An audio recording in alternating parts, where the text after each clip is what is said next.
Senior రాజకీయ నేత మాజీ మంత్రి తాటిపత్తి జీవన్ రెడ్డి ఇటీవల కాంగ్రెస్ పార్టీ రాజీనామా చేసిన సంగతి తెలిసిందే.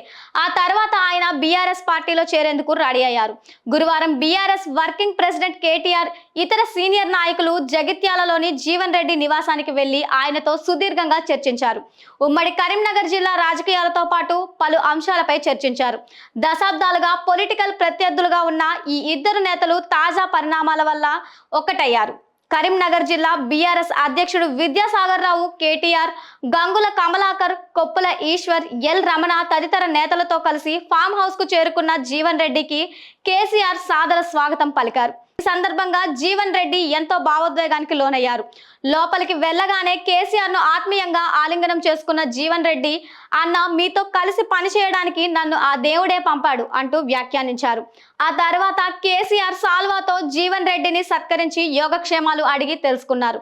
గత కొద్ది రోజులుగా కాంగ్రెస్ పార్టీలో జరుగుతున్న పరిణామాలపై అసంతృప్తితో ఉన్న జీవన్ రెడ్డి కేసీఆర్ నాయకత్వమే సరైనదని భావించి ఆ పార్టీలో చేరేందుకు రెడీ అయ్యారు.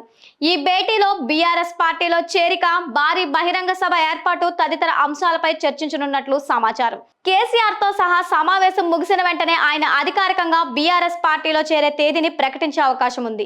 దశాబ్దాలుగా కాంగ్రెస్ పార్టీకి వెన్నెముకలా ఉన్న సీనియర్ నేత జీవన్ రెడ్డి పార్టీ నుండి విడిపోవటం హస్తం పార్టీకి పెద్ద దెబ్బే అని రాజకీయ విశ్లేషకులు భావిస్తున్నారు.